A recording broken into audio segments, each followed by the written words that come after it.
Hola a todos y bienvenidos a VM Gran Misterio Live, tu canal de misterios, enigmas, reflexiones y un buen café o té. Hoy os voy a plantear una serie de cuestiones que son ultra complicadas y que han nacido en un sueño. Lo digo claramente, esto lo he estado soñando esta noche y antes de que se me olvide quiero explicarlo.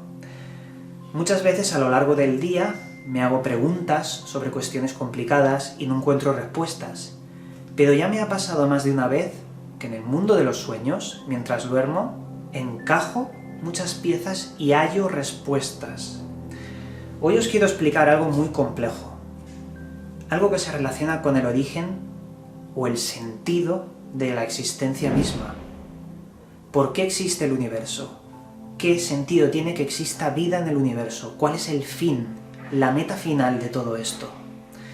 Pues estas cuestiones son las que voy a intentar abordar y ya os digo, han nacido fruto de un sueño. Eso sí, tener en cuenta que es mi opinión, mi humilde opinión, no quiero convencer a nadie, simplemente me quiero expresar con las cosas que, yo siento sobre estas cuestiones, como muchos de vosotros que estáis, detrás de la pantalla. En primer lugar, vamos a imaginar que esto de aquí es el universo, con límites. Sabemos que la ciencia nos dice que está en expansión constante, pero vamos a imaginar el contenido del universo.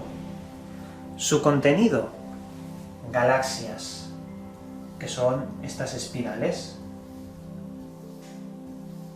Las galaxias, a su vez, contienen estrellas con planetas que orbitan alrededor.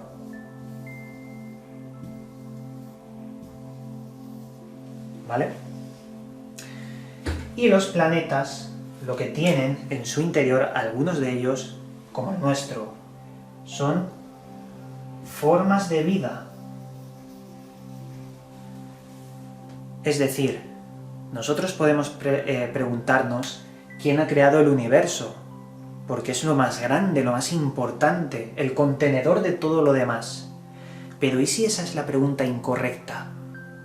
¿Y si una pregunta más correcta sería ¿quién ha creado la vida? Porque si la vida no existe, ¿qué más da si existe o no los planetas, las estrellas, las galaxias o el universo en sí mismo? Si la vida no puede observarlo, da igual que exista o no. El sentido de la existencia de la vida creo que es la pregunta más importante para poder encontrar una respuesta cercana al origen del universo. Ahora bien, dicho esto, vamos a preguntarnos sobre la vida. Vamos a borrar la vida. Tenemos esa doble hélice que es el ADN. El ADN forma los organismos que conocemos. ¿Pero qué hace el ADN?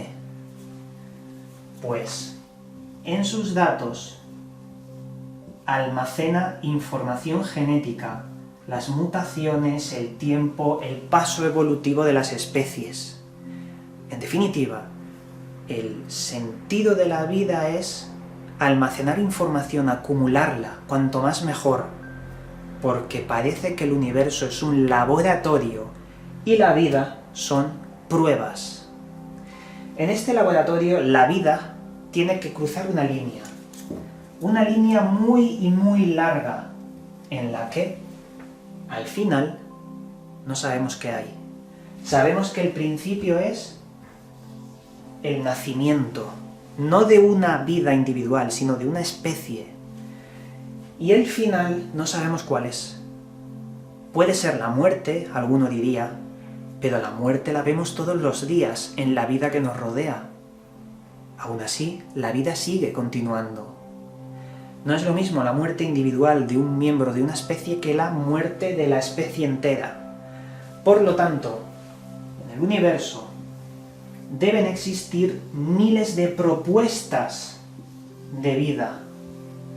Miles de millones de propuestas de vida debe contener el universo. Y esto es importante, Porque si el universo es un laboratorio, ¿cuál es el final, la meta de que exista vida que cada vez se hace más expansiva, tiene más información, resiste más las adversidades? No es lo mismo empezar como una molécula que empezar como un ser humano. Ya somos algo un poco más complejo que aquel entonces. ¿Qué pasará después de el ser humano? ¿Cuál sería la siguiente etapa? Imaginar al ser humano que haya sobrevivido en 1000 años.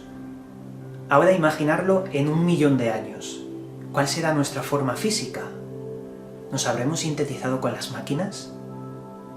Porque tenemos algo muy importante: el raciocinio, la capacidad intelectual de poder saber que estamos en un lugar y en un tiempo determinado y poder discernir sobre las cosas. El raciocinio nos acerca un poco más al final de ese camino. ¿Puede ser el sentido de la vida que con el tiempo esa pequeña molécula se convierta en Dios? ¿Puede ser que la vida en todo el universo, su parte final, sea convertirse en Dios? Entonces, ¿quién ha creado el laboratorio? Pues lo voy a decir. El primero que llega al final del camino es el que crea el propio universo. Se crea a sí mismo. No es que exista un creador, sino que el creador está en el futuro para crear el pasado. Esto es la explicación de la existencia del universo, porque la vida tiene que convertirse en el propio universo para crearse a sí misma. Lo que pasa es que tenemos una complicación muy grande, y esto lo va a complicar mucho, ya os digo. No existe solo un universo, existen multiversos. Las propuestas de universo son infinitas. Por lo tanto, ¿cuántos laboratorios hay? ¿Cuántas pruebas se están haciendo? ¿Todas para convertirse en Dios? Que sepamos, en nuestro universo, si esta teoría es así, como estoy diciendo, ninguna especie se ha convertido en Dios. Porque si no, volvería al Big Bang y todo se resetearía. ¿Qué pasará dentro de los agujeros negros? ¿Ahí existirá un microuniverso también en esa singularidad? No lo sabemos, amigos. Pero yo creo que si el origen de la vida es acumular información para que la especie cada vez sea más grande, no físicamente, sino que sus zarpas puedan dominar el universo y convertirse en el mismo universo, entonces creo que todo se resetearía en ese Big Bang. Ahora bien, también pensé en una segunda hipótesis. ¿Y si el final del camino no es convertirse en Dios? ¿Y si existe algo que está por encima del universo, que no es Dios, que ha creado el universo en una canica, por ejemplo, como Men in Black, en un pequeño dispositivo tiene el universo creado, nuestro universo, y está esperando a que alguien llegue al final del camino para algo? ¿Para sacarlo del universo? Esta segunda hipótesis plantea la idea de que Dios no existe de ninguna de las formas, de que hay algo superior al universo que no podemos entender y que ha creado este universo y muchos otros como un laboratorio de pruebas para conseguir algo de la vida, de esa especie que llegará al final del camino. ¿Qué cosa será? No lo sé, pero creo que hasta Howard Phillips Lovecraft, en sus relatos, estaba perfilando algo de esto. Algo que se sale un poco de la ciencia, la lógica y todas estas cuestiones filosóficas sobre qué hay detrás del velo, ¿no? Que al final es lo que nos interesa. En fin, esta es mi hipótesis. Os ruego que no lo toméis al pie de la letra, es una opinión, es mi expresión sobre algo que he estado soñando y me ha parecido importante transmitir. También os pido perdón por la calidad del audio. Yo uso un micrófono de corbata que es demasiado corto y un alargador me trae complicaciones. Tengo que comprar un micrófono de corbata inalámbrico que se coloque en la cámara. Os lo traeré en breve para poder mejorar la calidad del audio, que es lo más importante al fin y al cabo. En fin, espero que este programa os haya sido interesante y como siempre desde aquí os mando un cálido abrazo y nos volveremos a ver en otro vídeo.